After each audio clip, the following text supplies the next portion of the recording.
Very good afternoon to one and all viewing this video. So today we'll be talking about the process of codification that was adopted by the British government in India.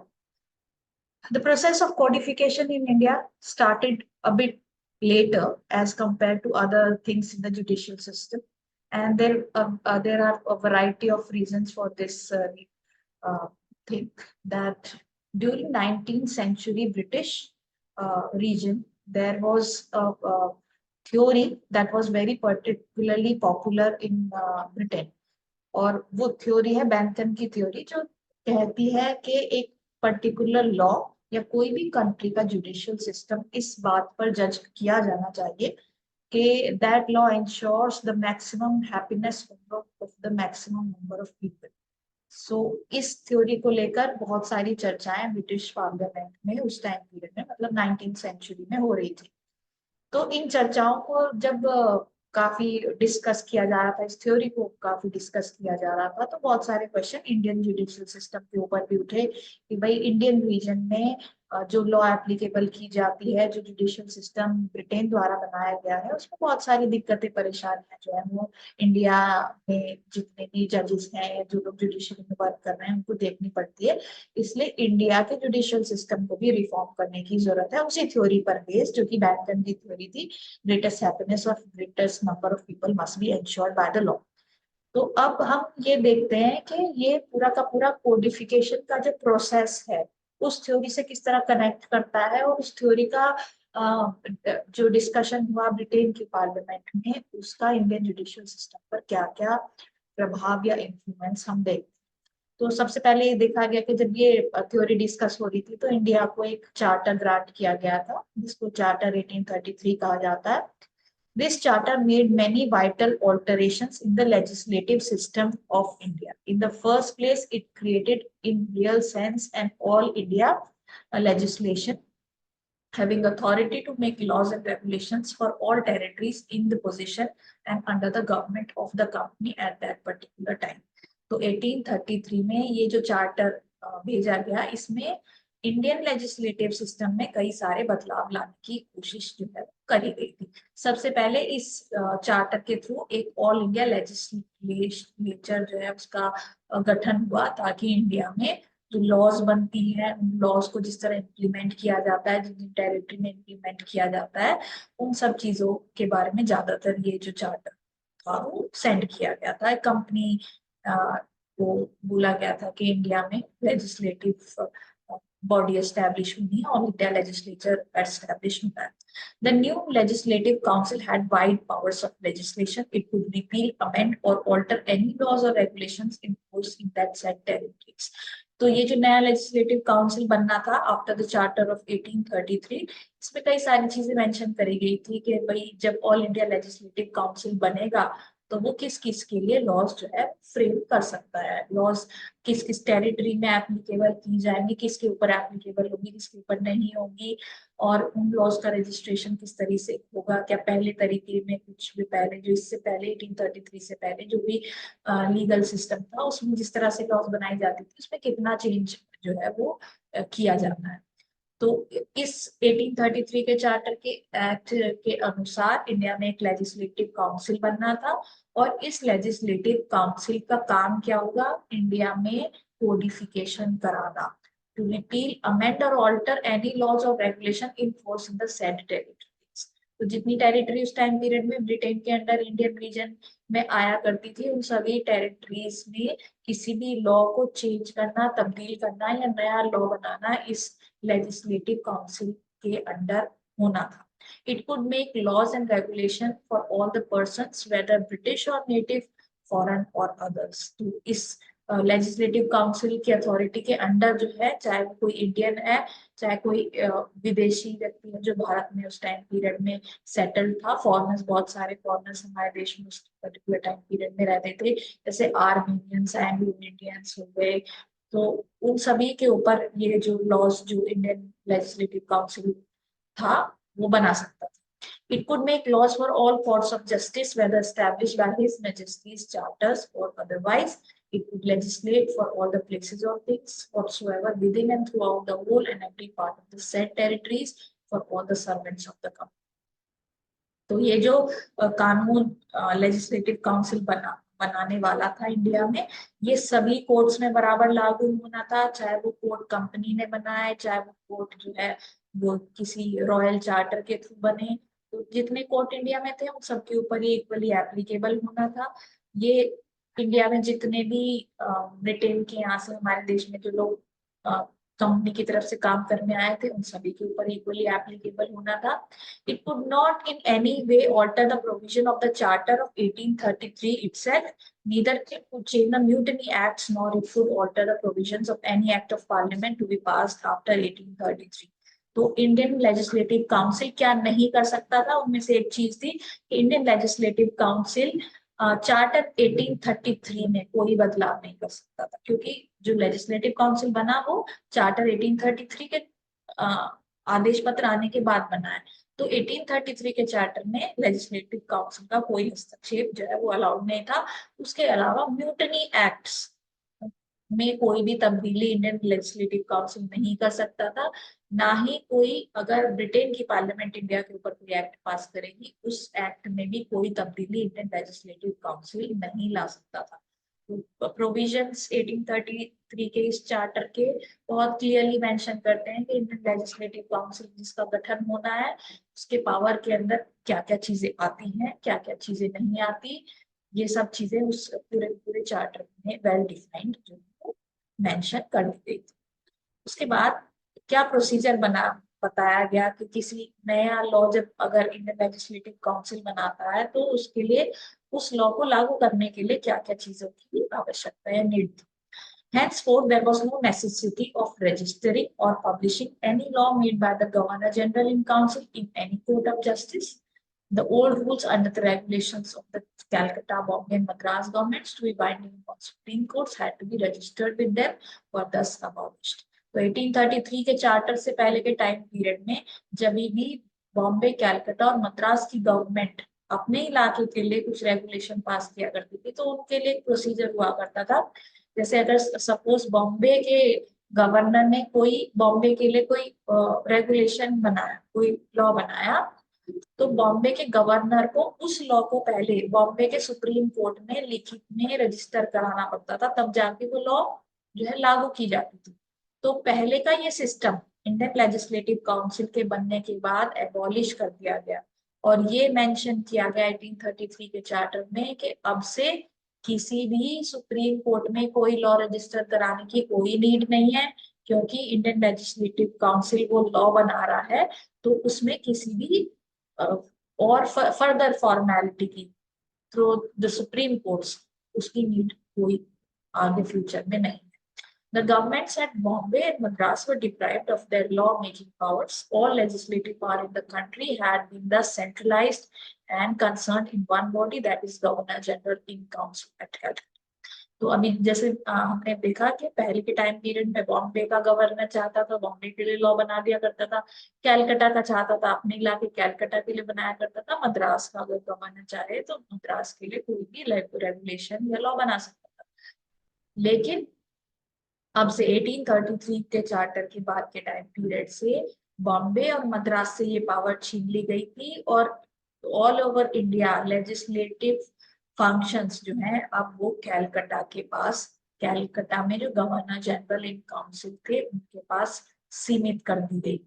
तो अब पहले के time period में जो बॉम्बे और मद्रास को जो एक पावर वो एंजॉय करते थे कि वही कोई लॉ बना सकते हैं, अब के टाइम पीरियड में वो उन्हें अलाउड नहीं होगा after the application of the charter of 1833।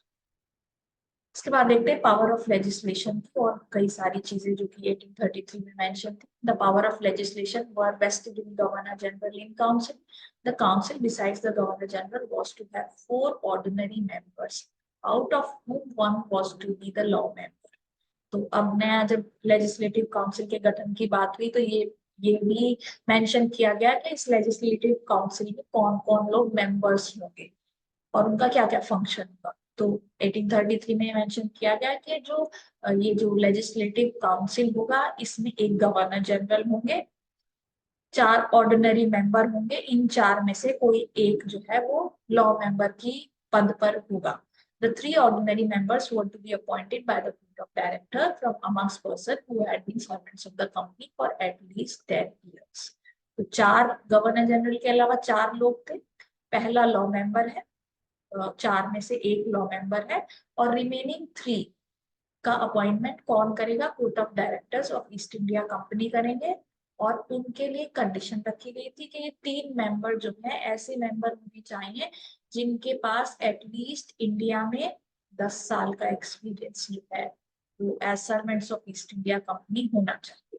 तो ये एक तरीका था ये इंश्योर करने का कि जिन लोगों को इंडिया में इस जुडिशियल प्रोसेस का एक्सपीरियंस है और लोगों से डील करने का एक्सपीरियंस है, उन लोगों को लेजिस्लेटिव काउंसिल में मेंबर बनाया जाए ताकि जो लॉ बने वो ऐसी बने जो इंडियन पॉपुलेशन को भी एक्सेप्टेबल हो और वो जो कॉमन मैन है उसके लिए अंडरस्टैंडेबल.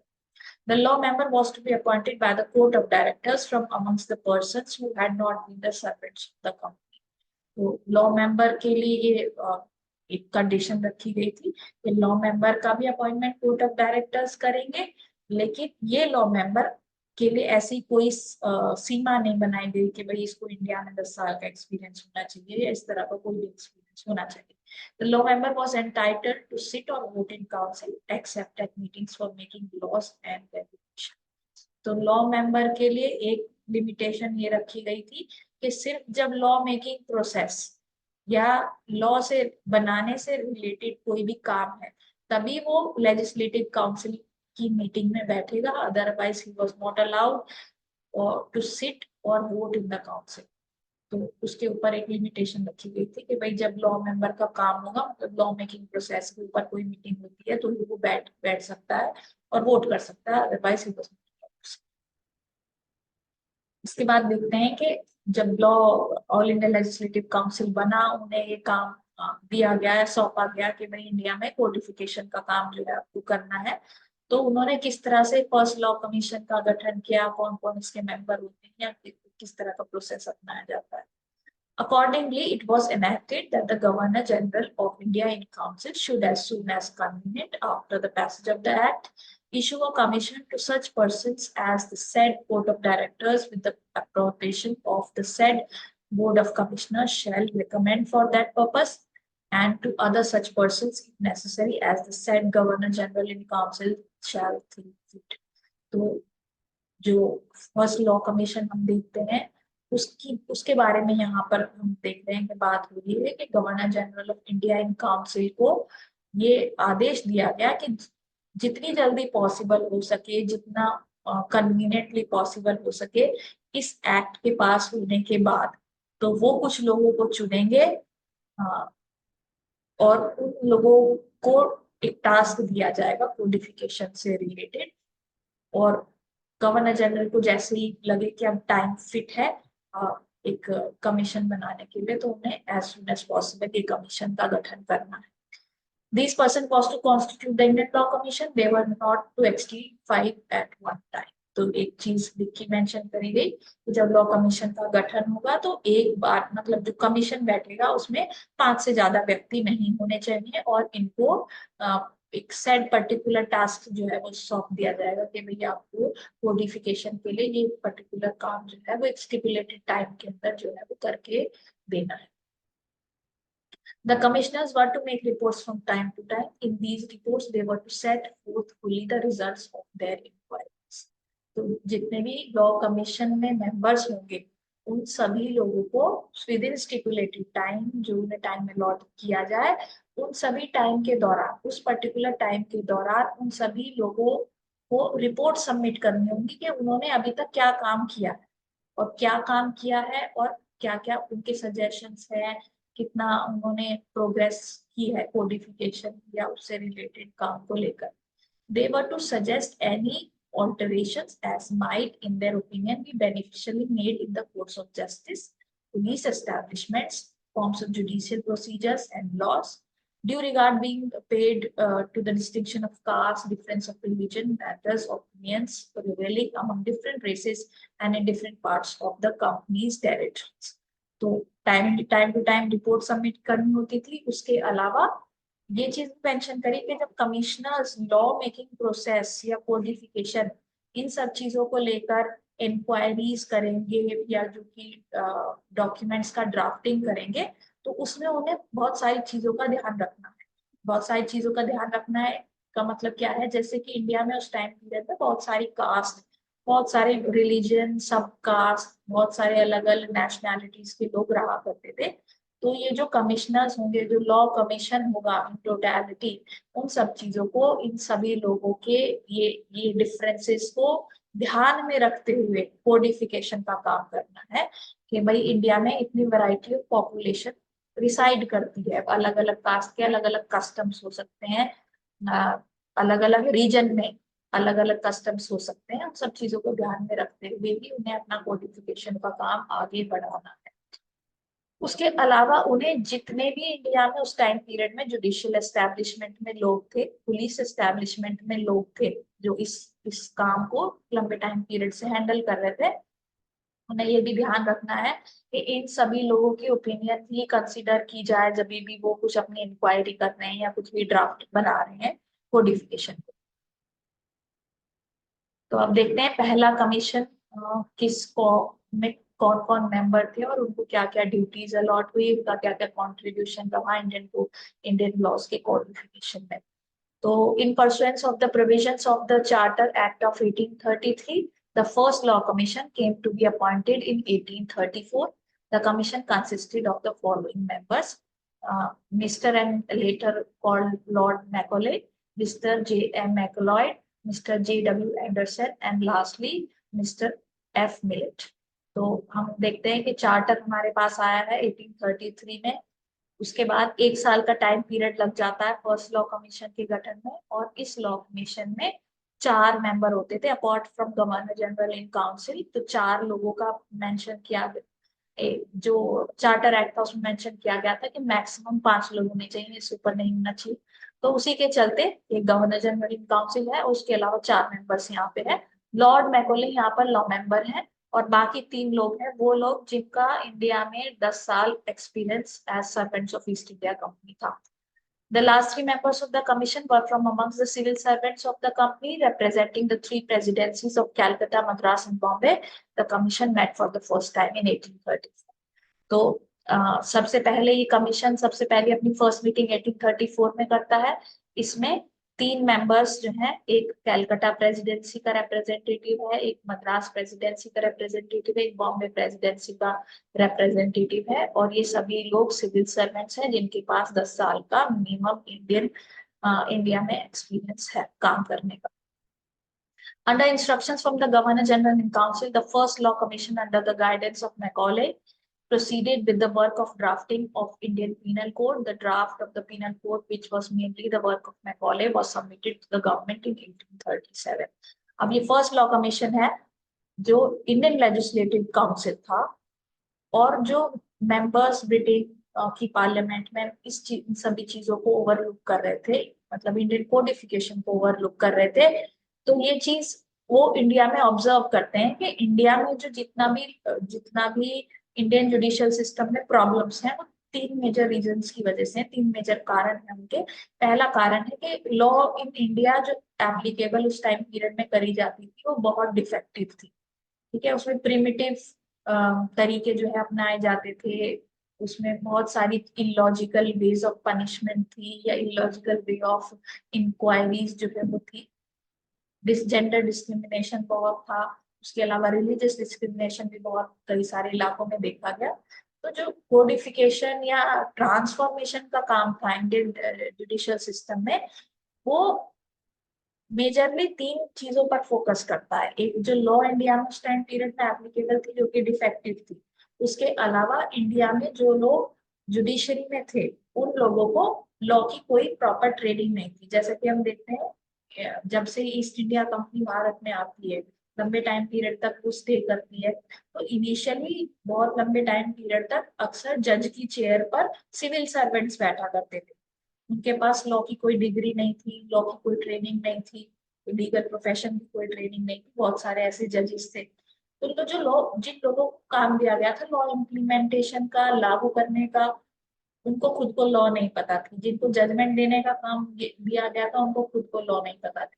तो ये सब कुछ ऐसी चीजें थी जिसके ऊपर ब्रिटिश पार्लियामेंट की शुरू से ही थोड़ा नजर थी कि इन सब चीजों को सुधारना है। तो जो फर्स्ट लॉ कमीशन था, इसको मेजरली जो काम दिया गया था वो था कि आप इंडिया में जितने भी laws throughout British territory, जितने भी लॉज अभी प्रचलन में है, उन सबकी स्टडी करेंगे। फिर उनमें जो रिफॉर्मेशन कहाँ कहाँ आपको लगता है कि भाई ये लॉ ठीक नहीं है या ये लॉ डिस्क्रिमिनेटरी है, इस तरह की कोई भी चीज है, तो उन सभी लॉज में उनको ड्राफ्ट्स बनाने थे कि वो उन सभी लॉज में किस तरह से चेंज किया जा सकता है, रिफॉर्मेशन किया जा सकता है। तो हम देखते हैं under the instruction from the governor general in council the first law commission under the guidance of Macaulay proceeded with the work of drafting of Indian penal code. तो मैकॉले ने, जो कि लॉ मेंबर थे first law commission के, उनके initiative पे Indian penal code का draft जो है फर्स्ट लॉ कमीशन प्रिपेयर करता है।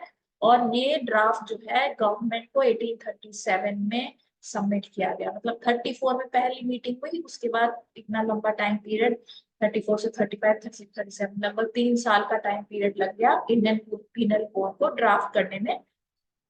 क्योंकि उस टाइम पीरियड में इंडिया में, थ्रू आउट इंडिया, एक ही लॉज एप्लीकेबल नहीं, अलग अलग जगहों पर बॉम्बे का अलग कोड था, कैलकाटा में अलग, अलग अलग इस टाइम पीरियड में लॉज एप्लीकेबल थी। इसी वजह से उन सबको कलेक्ट करना, उनको स्टडी करना, उनको रिफॉर्म करना और फिर पिनल कोड का ड्राफ्टिंग करने की, इसी वजह से फर्स्ट लॉ कमीशन का ज्यादातर टाइम पीरियड जो है वो इन सब चीजों में टाइम जो है वो निकलता है।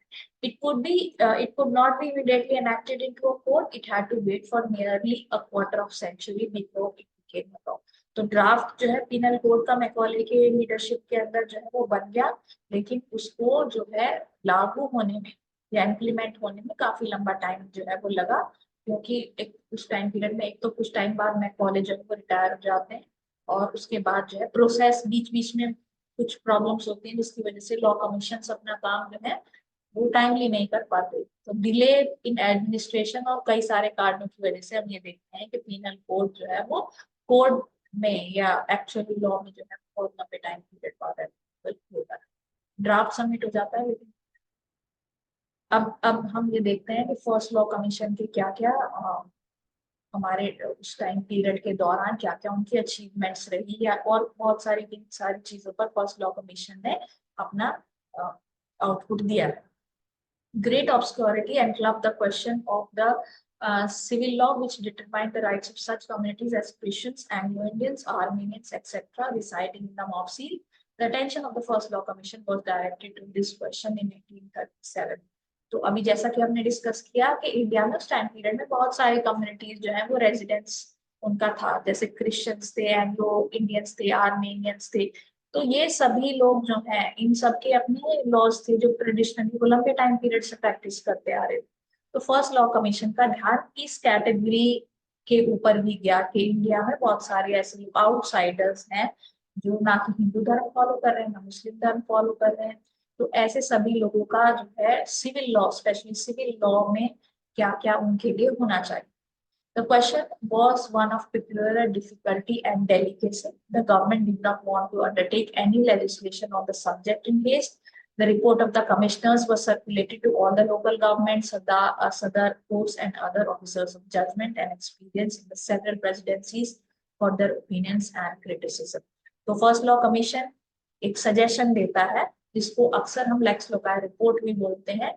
इस सजेशन में उन्होंने लिखा था कि इंडिया में जो लोग हिंदू या मुस्लिम धर्म को प्रोफेस नहीं करते और जो आउटसाइडर्स हैं, जैसे एंग्लो इंडियंस हैं, आर्मेनियंस हैं, ये सभी लोग, इन सभी लोगों के ऊपर इंग्लिश लॉ जो है वो लगाई जानी चाहिए।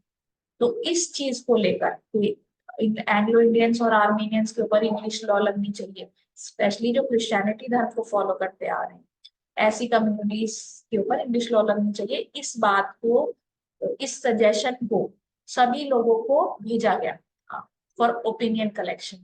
ये सदर कोर्ट्स में भेजा गया और लोकल गवर्नमेंट्स के पास भेजा गया कि क्या ये सही रहेगा या नहीं रहेगा। और वो क्योंकि फर्स्ट लॉ कमीशन बहुत ज्यादा जल्दबाजी में कोई भी एक्शन नहीं लेना चाहता था, लेजिस्लेटिव काउंसिल भी चाहता था कि चाहे भले ही चाहे लंबा टाइम पीरियड लगे, लेकिन जो लॉ बने वो बहुत अच्छी या एप्लीकेबल बने, जिससे जो कॉमन मैन भी सेटिस्फाई हो। इसलिए इस चीज को लेकर के क्या एंग्लो इंडियंस और आर्मीनियंस या इस तरह के सभी लोग जो क्रिश्चियनिटी प्रोफेस करते हैं लेकिन वो इंडिया के नहीं है, क्या उनके ऊपर इंग्लैंड की लॉ लगनी चाहिए या नहीं लगनी चाहिए, इंडियन की सिविल लॉ लगनी चाहिए या नहीं लगनी चाहिए, इस ओपिनियन को लेकर कई सारी लोकल अथॉरिटीज को भेजा गया इस सजेशन को, जिस और कई सारे प्रेसिडेंसीज में इस बात को लेकर क्रिटिसिज्म भी हुआ फर्स्ट लॉ कमीशन का। और ये चीज अभी फर्स्ट लॉ कमीशन के टाइम पीरियड के दौरान डिस्कशन फेज में ही रुक जाती है। उसके बाद एक और चीज है, जैसे कास्ट डिसेबिलिटीज रिमूवल एक्ट 1850, ये भी एक ऐसी चीज है जिसके ऊपर बहुत डिस्कशन किया गया था फर्स्ट लॉ कमीशन के द्वारा, और स्पेशल एफर्ट्स लगाए थे इस एक्ट को पास करने के लिए। One portion of the Lex Loci report of the first law commission was, however, immediately implemented. According to both the Hindu and the Mohammedan laws, conversion meant forfeiture of right of property. The Christian converts and missionaries did not like this law. तो India में उस time period में एक law जो है प्रचलन में था, और ज्यादातर सभी इंडियन कम्युनिटीज इसको प्रैक्टिस किया करती थी कि अगर कोई फैमिली मेंबर अपना धर्म परिवर्तन करता है, रिलीजियस कन्वर्जन करता है, तो उस फैमिली मेंबर को प्रॉपर्टी के अधिकार से वंचित किया जाता था, या उसको he did not have the right to property. तो इंडिया में जितने भी मिशनरीज थे जो इंडिया में क्रिश्चियनिटी धर्म फैला रहे थे या प्रयास कर रहे थे, उन सभी लोगों ने लॉ कमीशन को, लेजिस्लेटिव काउंसिल को इस बात के लिए मनाया कि हम इतने एफर्ट्स के बाद जो है इंडियन पॉपुलेशन को, हिंदू मुस्लिम्स को कन्वर्ट करने के लिए राजी कराते हैं या उनको कन्विंस करते हैं, लेकिन ज्यादातर लोग इस बात की वजह से मतलब कि कन्वर्ट नहीं कर पाते, क्योंकि इंडिया में लॉ प्रचलन में है कि अगर कोई कन्वर्ट करता है रिलीजन में, किसी दूसरे रिलीजन में, तो उस व्यक्ति से उसकी राइट टू प्रॉपर्टी छीन ली जाती है। तो इसी वजह से फर्स्ट लॉ कमीशन ने एक एक्ट जो है वो पास कराया था, जिसको कास्ट डिसेबिलिटीज रिमूवल एक्ट 1850 के नाम से जाना गया है। इस एक्ट के तहत अगर कोई व्यक्ति इंडिया में धर्म कन्वर्ट करता है, रिलीजियस कन्वर्जन करता है, तो उसको राइट टू प्रॉपर्टी जो है उसको इंश्योर कराया जाएगा। इस एक्ट को फ्रीडम ऑफ रिलीजन एक्ट भी कहा गया है, कास्ट डिसेबिलिटीज रिमूवल एक्ट भी कहा गया है। और ये जो है वो सेक्शन 9 रेगुलेशन 7 1832 में जो अर्लियर चीजें मेंशन थी उनको कैंसिल करते हुए नया एक्ट जो है 1850 का पास करता है, जिसके थ्रू रिलीजियस कन्वर्जन अगर कोई करता है तो उसको राइट टू प्रॉपर्टी ग्रांट किया जाए। Lord Macaulay, as its chairman, had furnished the motive force to the first law commission. It was mainly due to his untiring efforts that the draft of the penal code has been prepared. With his retirement from the law membership of the government of India, activity of the law commission ceased and it languished into inactivity. तो हमने जो शुरू में पढ़ा था कि law member जो है लॉर्ड मैकोले थे फर्स्ट लॉ कमीशन के, तो ये जो कुछ भी फर्स्ट लॉ कमीशन अचीव कर पाया है, वो ज्यादातर जो है ऐसा माना गया है कि लॉर्ड मैकोले के बहुत ही डेडिकेटेड एफर्ट्स के बाद जो है उन्होंने किया है। इसी वजह से लॉर्ड मैकोले के रिटायरमेंट, जब उनकी रिटायरमेंट हो गई तो ये देखा गया कि जो लॉ कमीशन है उनका काम स्लो हो जाता है या ऑलमोस्ट इनएक्टिविटी की स्टेज तक वो पहुंचते हैं। अब इसके बाद 1833 का चार्टर हमने देखा। अब एक और चार्टर इंडिया में, the charter act of 1853 send किया था, जिसमें कुछ मॉडिफिकेशंस करे गए थे कोडिफिकेशन या ऑल इंडिया लेजिस्लेटिव काउंसिल को लेकर। The Charter Act of 1853 made certain modifications to the legislative arrangements installed by its predecessor, the Charter Act of 1833. Under the provision of the Act of 1833, the law members were not entitled to sit or vote in the Governor General's Council except at meetings held for making laws and regulations. तो हमने 1833 के charter में देखा था, तो उसमें mention किया गया था कि लॉ मेंबर सिर्फ तभी गवर्नर जनरल काउंसिल की मीटिंग में बैठेगा जब लॉ मेकिंग प्रोसेस से रिलेटेड कोई मीटिंग पूरी होगी या वोट भी वो तभी कर पाएगा। तो 1853 के इस नए चार्टर में इस प्रोविजन को रिपील कर दिया गया, और अब से लॉ मेंबर एक फुल फ्लेजेड मेंबर जो है वो लेजिस्लेटिव काउंसिल का बनाया गया। तो अब फर्दर 1853 के बाद उनके ऊपर इस तरह की कोई रिस्ट्रिक्शन नहीं थी कि सिर्फ जब लॉ मेकिंग प्रोसेस से रिलेटेड कोई काम होगा तभी वो बैठ पाएंगे। नए लेजिस्लेटिव काउंसिल 1853 में जो गठन हुआ उसमें कौन कौन मेंबर हो सकते थे? Besides the Governor General and Council, the new Legislative Council was to consist of one member of from each presidency and governorship to be appointed from time to time by the governor of that presidency and the lieutenant governor respectively out of the persons having been or being at the time of their appointment in service of the country for at least 10 years. तो एक member हर presidency में से nomination उसका होना था जिसके पास 10 साल experience था। सुप्रीम कोर्ट के चीफ जस्टिस जो कैलकाटा में थे उनको नए लेजिस्लेटिव काउंसिल का मेंबर बनाया गया। वन जज of the supreme court to be named by the governor general. Governor general द्वारा नॉमिनेटेड एक व्यक्ति जो सुप्रीम कोर्ट के जज हो उनको भी नए लेजिस्लेटिव काउंसिल का मेंबर बनाया गया। The Court of Directors could direct the Governor General to add 2 more persons being or having been servants of the company for at least last 10 years. 2 लोग और गवर्नर जनरल अपने हिसाब से nominate कर सकते थे लेजिस्लेटिव काउंसिल में जिनके पास 10 साल का एक्सपीरियंस इंडिया में काम करते हुए होना, मतलब कि वो 10 years मिनिमम एक्सपीरियंस जिनके पास हो चुका हो। अब difference between Legislative Council and Executive Council. The difference between Legislative Council and Executive Council thus became more pronounced and bar no longer made by the Legislative Council was to be valid and was to have any force until it had been assented by the Governor General. Further, the new Act of 1853 contained certain provisions for the pre-appointment of Law Commission. The first Law Commission had, in a series of reports, recommended extensive alteration in judicial establishment, judicial procedure, and laws established in force in India, and had set forth immediately the provisions which they proposed to establish by law for giving effect to some of their recommendations. No final decision had been taken on these reports. It was necessary to make provision for appointment of a new Law Commission. तो अब हम देखते हैं जब अब 53 के time period में जब नया लॉ कमीशन बनेगा, क्योंकि अब हम देख रहे हैं कि ऑल इंडिया लेजिस्लेटिव काउंसिल को ट्रांसफॉर्म किया गया, उसमें और कई सारे मेंबर्स जो ऐड करेंगे हैं, लॉ मेंबर परमानेंट हो गया। तो फर्स्ट लॉ कमीशन ने जो कुछ भी काम किया था उसको अब एक नया लॉ कमीशन गठन करना है। गवर्नर जनरल और ये सभी लोग लेजिस्लेटिव काउंसिल के लोग एक नया कमीशन का गठन करेंगे और उस लॉ सेकेंड लॉ कमीशन को ये काम दिया जाएगा कि फर्स्ट लॉ कमीशन ने जितनी ड्राफ्ट्स, जितना इंक्वायरीज, जो कुछ रिकमेंडेशन दी है उनको रीस्टडी करना है और रीस्टडी करके फ्रेश ड्राफ्ट्स प्रिपेयर करने हैं और उनका सबमिशन करना है। ये सारा काम जो है वो सेकेंड लॉ कमीशन को दिया जाएगा। फर्स्ट लॉ कमीशन के इंडिया में जो कुछ भी आउटपुट्स हैं उनमें एक मेजर आउटपुट ये माना गया है कि फर्स्ट लॉ कमीशन ने इंडिया में कोडिफिकेशन की नींव रखी है और उसके अलावा इनिशियल जो एक काम होता है कि प्रोसेस स्टार्ट करना, इतने सारे लॉज को स्टडी करना, रिकमेंडेशंस करना, ये सब जो मेजर टास्क उन्होंने किया है, हालांकि बहुत कुछ वो एक्ट के फॉर्म में तब्दील नहीं करवा पाए, फिर भी उनका जो मेजरली कंट्रीब्यूशन माना गया है वो फाउंडेशन स्टोन रखने का माना गया है। Accordingly, the new act laid down that it should be lawful for Her Majesty by Commission to appoint several persons in England to examine, consider the recommendation of First Law Commission and the enactments proposed by them for the reform of the judicial establishment, judicial procedure and laws as might be referred to them for consideration. तो second law commission को सभी काम दिए गए। First law commission ने जो कुछ किया उसको रीस्टडी किया गया, जुडिशियल एस्टैब्लिशमेंट को उनमें अब क्या रिफॉर्म की रिक्वायरमेंट है, प्रोसीजर में, लॉज में क्या रिफॉर्म की रिक्वायरमेंट है, वो सब उन्हें फ्रेश ड्राफ्ट्स उसके प्रिपेयर करने थे।